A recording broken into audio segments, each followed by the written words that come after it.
Tov Erev Tov Beshem Hashem Naaseh Ve'Natzliach. Le technicien Ilan Ayakar n'est pas avec moi, donc on n'aura pas de fond. Ce ne sera pas sur tous les réseaux, ça viendra plus tard, Bezrat Hashem, pour cette soirée de lundi soir 29 du mois de septembre. Tu te rends compte, on est déjà à la fin septembre, c'est incroyable comment le temps passe vite. Et nous sommes le Chet du mois de Tishri, le Chaim Tovim, Ul Shalom, 2 jours du Yom spécial, on peut dire Yom Akipurim. Alors ce soir, nous avons un shiur pour, voilà, qui nous est offert par Chaim Lombroso pour l'élévation de l'âme de son papa, Yosef Ben Meïssa et Yitzhak, Zichrono Libracha, un papa qui était droit, humble et un homme de paix. Que nous puissions voir la Géoula, le Melech HaMashiach, très prochainement, ainsi que la réfoua urgente, Bezrat Hashem, en urgence, de leur neveu Jordan Yosef Ben Ariel Marcel, Bezrat Hashem, par le mérite de cette étude de Torah que nous allons partager ensemble ce soir avec l'aide d'Hachem, Yeshuot Venechamot, pour l'élévation de l'âme de Yosef Ben Maïssa et Yitzhak, ainsi que la réfoua Shlema de Jordan Yosef Ben Ariel Marcel, Anna El Narefanalo. Et on vient m'envoyer malheureusement un d'ivoire, comme quoi que aussi réfoua Shlema pour notre ami Yitzhak Ben Michal, Israël Ben Michal, de par cette occasion, voilà, que nous avons 3 Chayalim qui viennent de rentrer à l'hôpital ici à Ashdod, pour leur réfoua Shlema, réfoua Tenefesh, réfoua Tagouf. Je vais voir juste. Voilà, je voudrais juste entendre leur nom.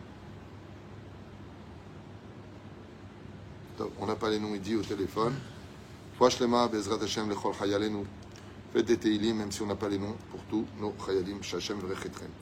On commence notre étude avec un sujet très intéressant sur des questions. Alors il va falloir essayer de suivre cette très belle étude, Bezrat Hashem, sur une question essentielle à laquelle je ne suis pas sûr que beaucoup de gens aient des réponses. Les érudits, je pense que oui, mais est-ce que tout le monde aurait des réponses? C'est pas si évident que ça. Vous savez qu'un des moments dans l'année juive où vraiment il y a une mitzvah d'acheter, à prix d'or, c'est Kol Nidre. Kol Nidre, le Shulchan Aruch nous dit que chaque personne doit s'efforcer de tout son cœur, de tous ses moyens, d'acheter Kol Nidre. Parce qu'on ne peut pas commencer Kippour sans Kol Nidre.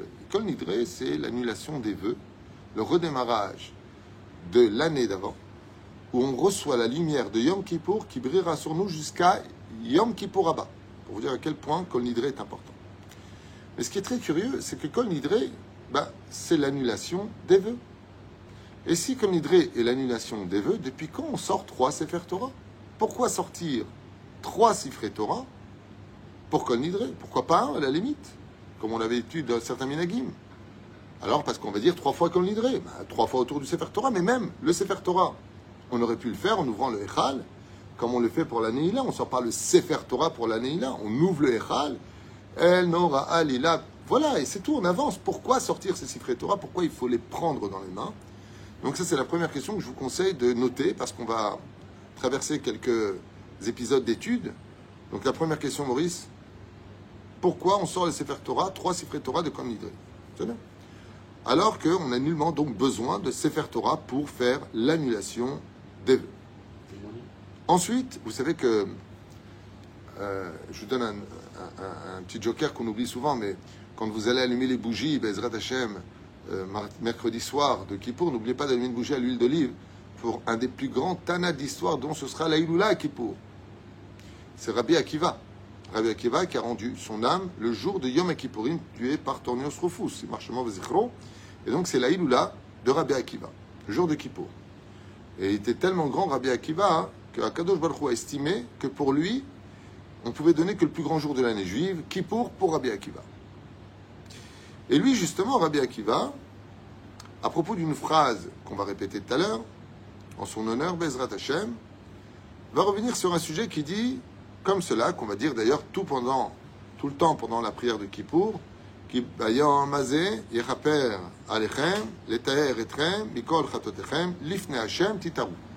Alors écoutez bien, chers amis, j'aimerais vous traduire cette phrase que vous allez dire constamment pour chaque prière de Kippour. Écoutez bien.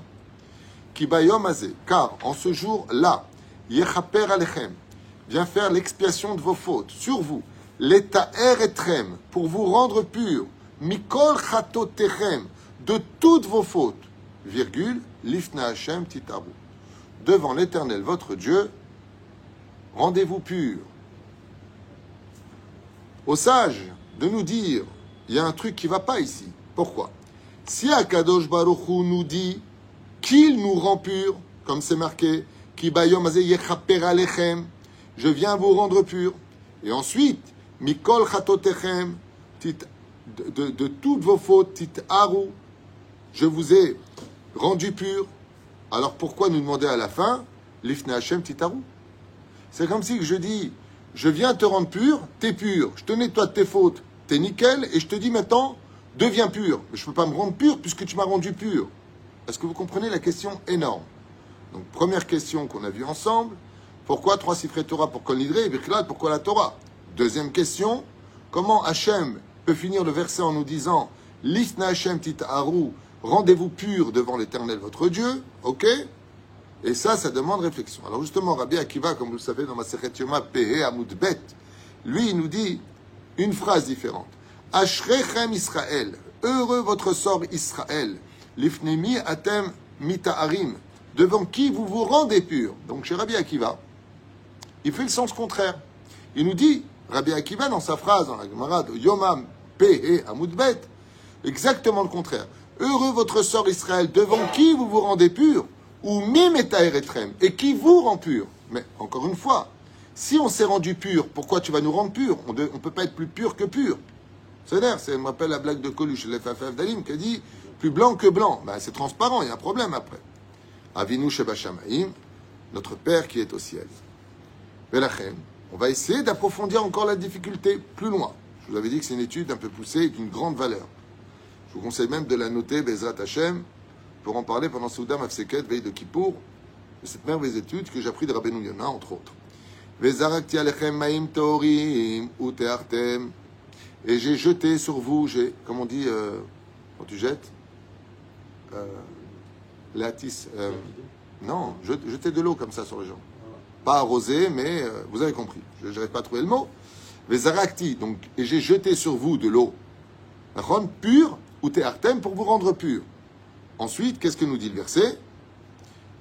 Af mikve metaeretrem. Nachon? Donc, Akadosh Baruch Hu nous dit, le mikve vous rend pur de toutes vos impuretés. Af Akadosh Baruch Hu metaeretrem. Et donc, Dieu lui-même vous rend pur. Une fois de plus, nos sages de mémoire bénite nous disent, je ne comprends pas. Pourquoi y a-t-il besoin de 2 processus pour nous rendre purs, selon les versets qui sont cités dans la Gemara? Pourquoi? Parce que si on nous dit que Akadosh Baruch Hu, il jette sur nous de l'eau pour nous rendre purs, alors pourquoi rentrer dans le mikvé? Et si on rentre dans le mikvé pour nous rendre purs, alors pourquoi être arrosé par le Créateur du monde, d'une eau pure qui nous rend purs? C'est donc qu'on parle de 2 puretés différentes depuis le début. Et c'est exactement ce que veut dire Yom Kippourim. Première explication de nos Chachamim que j'ai eu le mérite d'étudier cet après-midi et de partager avec vous. Première explication magnifique. Ces 2 taharot, ces 2 taharas que nous allons passer, nous rendre purs, viennent nous soigner de 2 impuretés pour lesquelles les Juifs ne doivent jamais oublier. Qu'il faut avoir une âme pure, mais un corps pur. Donc nous avons le fait que Dieu vienne nous asperger, c'est le mot asperger que je cherchais, pour notre âme, et le mikvé pour notre corps, pour rendre notre corps qui est pur. Donc qu'est-ce que c'est Yom Kippourim? C'est la guérison de l'impureté du corps et de l'âme. Très bien. Deuxième explication, car il y a celui qui sait qui est pur, et il y a celui qui ne sait pas qu'il est impur. Par exemple, vous avez des gens qui ne savent pas que ce qu'ils font c'est impur, qui ne voient pas la gravité de rentrer dans tel endroit, qui se rendent impurs, de toucher telle chose, qui vont les rendre impurs, ou qui vont manger des choses qui vont les rendre impurs. Donc il va falloir 2 choses. Ce que tu sais toi tu vas rentrer dans le mikvé, et ce que tu ne sais pas, Dieu va t'asperger pour te rendre Bezrat Hashem pur. Donc on parle de la connaissance et de l'ignorance.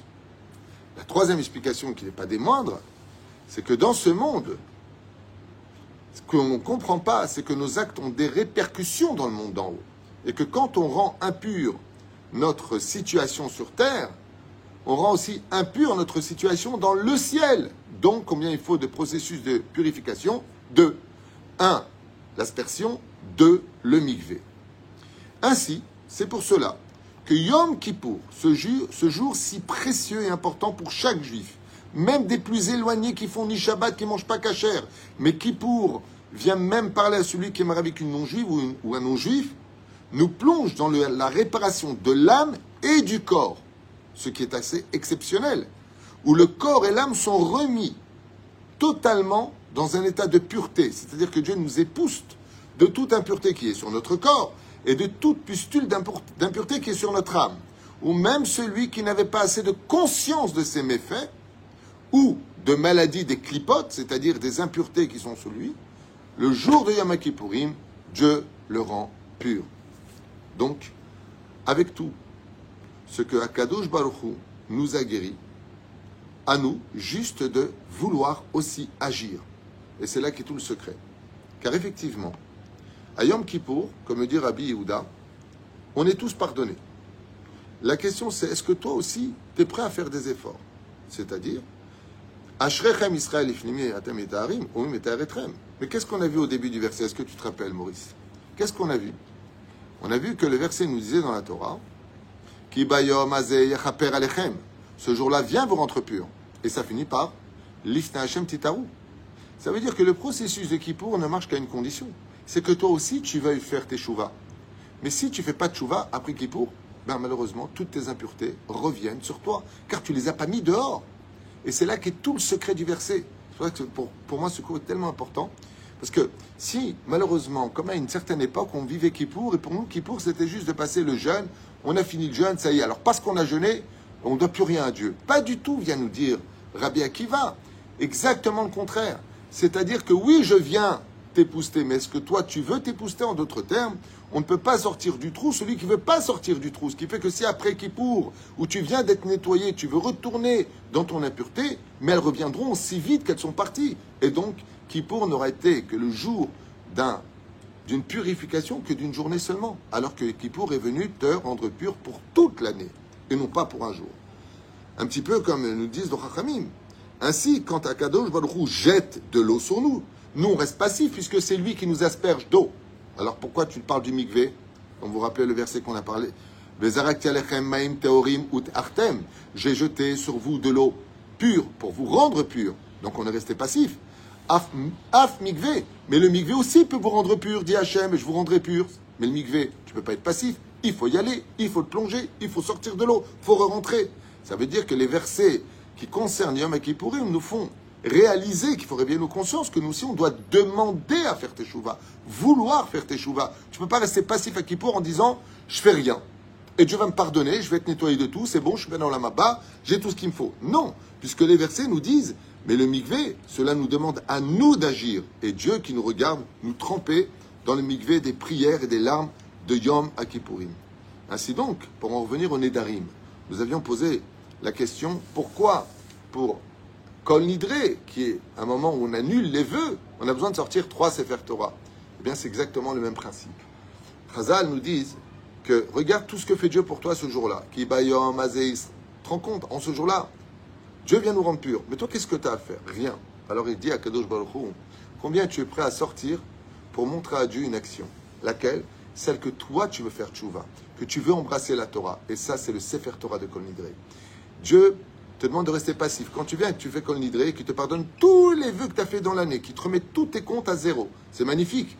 Mais il faut aussi que toi t'agisses. Et le fait d'agir, c'est d'acheter la mitzvah, de venir la prendre, la serrer dans les bras, de mettre la main sur le Sefer Torah et de dire Kol Nidré, voilà, maintenant moi j'ai fait une action, toi tu viens me purifier, moi aussi je viens me purifier.